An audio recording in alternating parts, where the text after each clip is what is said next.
proudly sponsored by Madeira. I'm Laurie McCarthy, and this is our island, the island of Newfoundland, and I can't wait to share it with you. From nature to the table, this is East Coast Forager.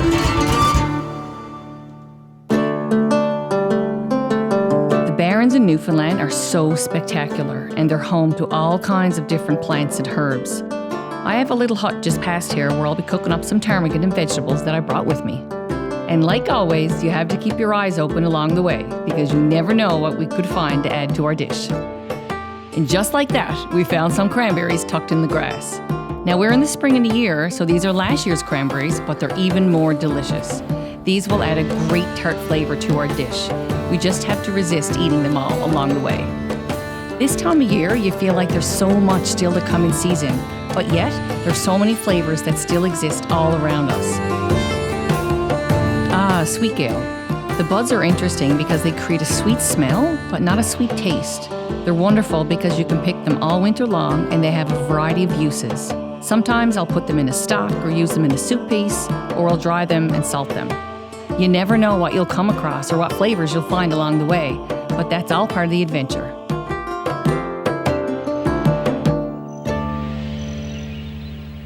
It's a beautiful spring day, and you can really start to feel the heat in the sun. The forests in Newfoundland are truly incredible, and it's always so nice to get out in the woods and cook up a meal.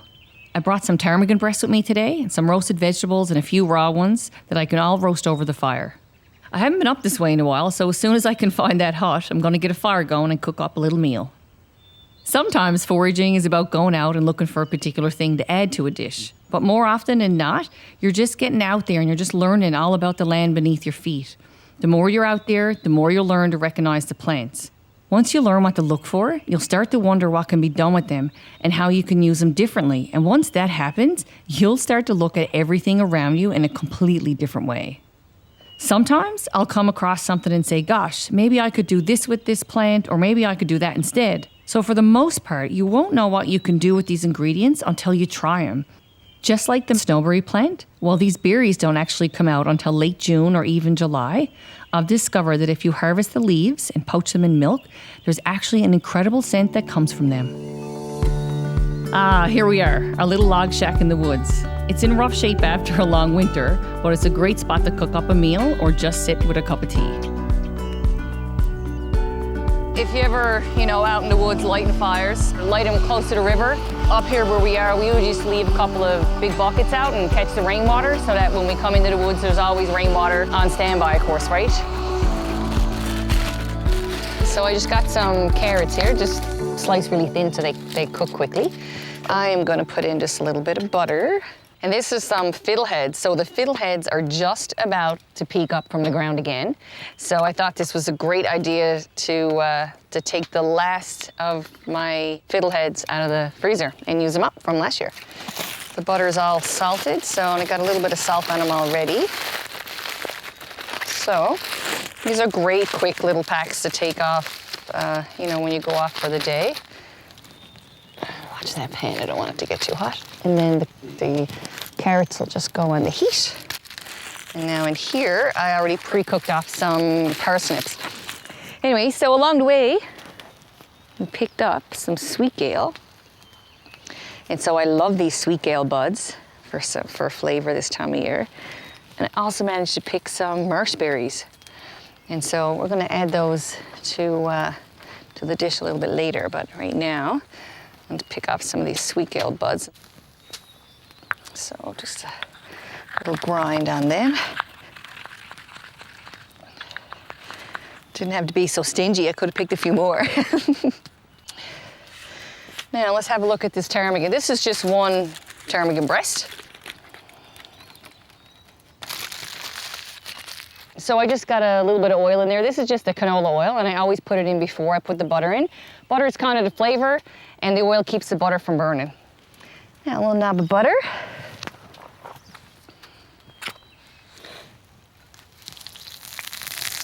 There you go. If you don't have the sound, here, man, it's not hot enough.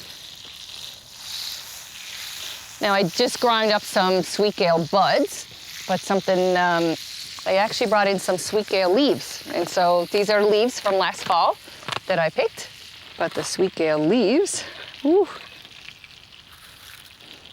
It's really nice. You hear people talk about brown butter, and if you leave your butter there on a low temperature, it creates this, you gotta get it before it burns, but browned butter is just the milk solids in the butter toasting up, and that gives an amazing flavor. When you hear people talk about, you know, sweet, you often hear sage, brown butter sage sauce and stuff like that. So brown butter is really nice, makes a beautiful flavor. So I'm just gonna crush these guys out just a little bit and then put them in the pan. There you go. And also test the temperature of my pan before I drop the meat in. If I hear that nice sizzle, and it's just where I want it to be. All right, so I have some fermented partridge berries here. So I'm gonna put some of those in. And a little bit of the honey in here. I'm gonna take that meat out. Just let it rest there. All right, and my carrots, and my parsnip. Now let's get ready to put this together. Pop these berries and put them in. So these are the fresh berries that we picked along the way.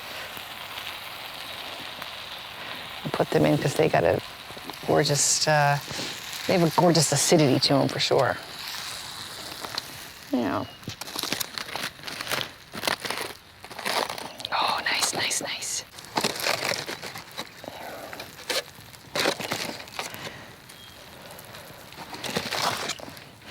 Now some of our carrots. I love the carrots after they've been cellared all winter. There's a really lovely sweetness to them. There we go. And fiddleheads, which were blanched and then vacuum packed. But they make a lovely addition. There we go. Some nice colorful. Oh my gosh, they're gorgeous. Now let's cut into our meat.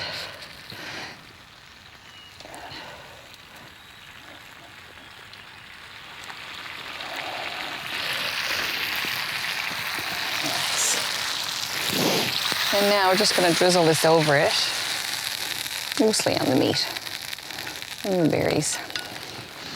Well, there you go. We have ptarmigan. We put some sweet gale in the butter on that one, and we just seared it off and served around medium rare. And then we have the fermented partridge berries in honey and garlic. And this is parsnip mash. And we've got some fresh carrots, just sauteed up in a little bit of butter, and some of the last spring fiddleheads. Now, I'm gonna sit back and enjoy my fine meal.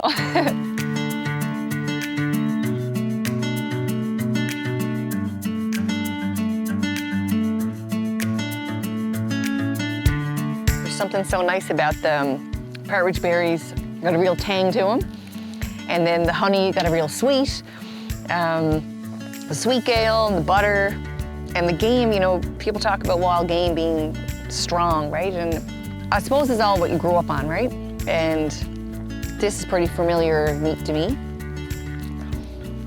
And a little bit of parsnip is always so nice. And it's got this real nice mix of sweet and savory, and I'll take this any day.